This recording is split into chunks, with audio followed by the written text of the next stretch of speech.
5 জন অতিথি, তার মধ্যে আমাদের সংগ্রামী মহাসচিব অসুস্থ, তিনি হাঁটতে পারেন না ঠিক মতো, তাকে 10 মিনিট হাঁটিয়ে পার্কিং লটে নিয়ে গেছে এই মিশনের লোকজন যারা আপনার প্রোটোকলে ছিল। বিএনপির জাতীয় নির্বাহী কমিটির অন্যতম সদস্য ও যুক্তরাষ্ট্রের মূলধারার রাজনীতিবিদ গিয়াস আহমেদ বলেছেন, নিউ ইয়র্ক কনসুলেটের কর্মকর্তাদের গাফিলতিতে বিএনপি মহাসচিব মির্জা ফখরুল ইসলাম আলমগীর প্রতিকূল পরিস্থিতির মুখোমুখি হয়েছেন। নিউ ইয়র্ক স্টেট বিএনপি আয়োজিত 26 সেপ্টেম্বর জাতিসংঘের সামনে অবস্থান কর্মসূচি নিয়ে প্রস্তুতি সভায় তিনি একথা বলেন।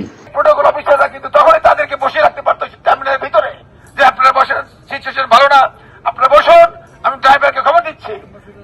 কিন্তু আপনারা দেখেন তাদেরকে ইচ্ছাকৃত ভাবে এই বয়স্ক লোক আমাদের মির্জা ফখরুল আলমগীর তাকে 10 মিনিটে হাঁটিয়ে নিয়ে গেছে এবং প্রোটোকল অফিসারকে দেখছি হাত ধরে টেনে টেনে সামনে নিয়ে যাচ্ছে। তো এই হল আপনারা চক্রান্ত। এই অ্যাম্বাসিডার যারা এই যে আওয়ামী লীগের দোষর, এই বিভিন্ন অ্যাম্বাসিডার বসে আছে, এই অন্তর্বর্তীকালীন সরকার ব্যর্থ সরকার হয়েছে, তারা এখনো আওয়ামী লীগের দোষর থেকে সরাতে পারেনি প্রশাসন। এ সময় তিনি অন্তর্বর্তীকালীন সরকারের নানা অনিয়মের প্রতিবাদ জানিয়ে সমালোচনা করেন। অন্তর্বর্তীকালীন সরকার, এই সরকার প্রথম থেকেই তারা নির্বাচন না দিয়ে 10 বছর থাকার জন্য তারা চেষ্টা করেছে। আমাদের চাপের মুখে, জনগণের চাপের মুখে তারা নির্বাচন ফেব্রুয়ারি দিতে বাধ্য হচ্ছে। আমরা চাই অতি সত্বর এই যারা জড়িত, এই চক্রান্তের সাথে যারা জড়িত, মিশন থেকে তাকে স্ট্যান্ড রিলিজ করা হোক। সভায় সঞ্চালনা করেন নিউ ইয়র্ক স্টেট বিএনপির সাধারণ সম্পাদক সাইদুর রহমান সাইদ। অন্তর্বর্তীকালীন সরকারের প্রধান ডক্টর প্রফেসর ইউনূস ভাষণ দিবেন। আমরা ওনার ভাষণকে স্বাগত জানাচ্ছি এবং আগামী শুক্রবার স্থানীয় ডাইভার্সিটি প্রাঙ্গণ হতে আমরা বিশাল মিছিল সহকারে যাব। এতে সভাপতিত্ব করেন নিউ ইয়র্ক স্টেট বিএনপির সভাপতি অলিউল্লাহ আতিকুর রহমান। আমাদের মিশনে যারা কর্মরত আছে, আমি নিউ ইয়র্ক স্টেট বিএনপির পক্ষ থেকে আমি এই ইউনূস সরকারকে দাবি জানাবো, আপনি আমাদের মহাসচিবকে সঙ্গে নিয়ে আসছেন, আপনি কেন আমাদের মহাসচিবকে নিরাপত্তা দিতে ব্যর্থ হয়েছেন? আপনি আর এই ক্ষমতায় থাকার অধিকার রাখে না। যেই সরকার আমাদের মাননীয় মহাসচিবকে সম্মানভাবে তার অনুষ্ঠানে আনতে পারে নাই, সেই সরকার ক্ষমতায় থাকার কোনো অধিকার নাই।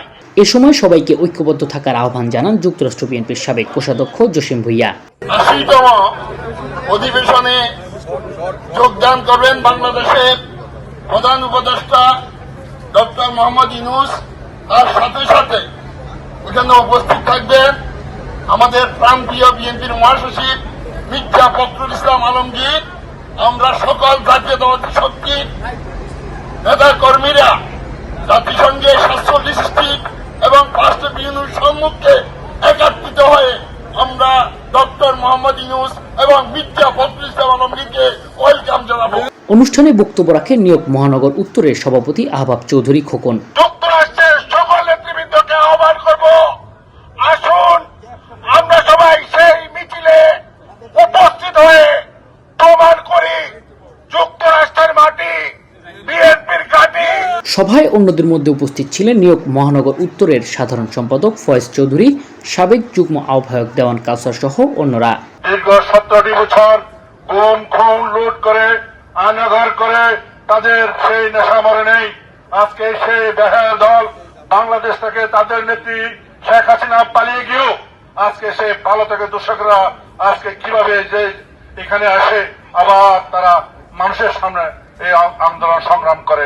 পরে একটি র্যালি জ্যাকসন হাইটসের বিভিন্ন সড়ক প্রদক্ষিণ করে। Desk report, GTV New York.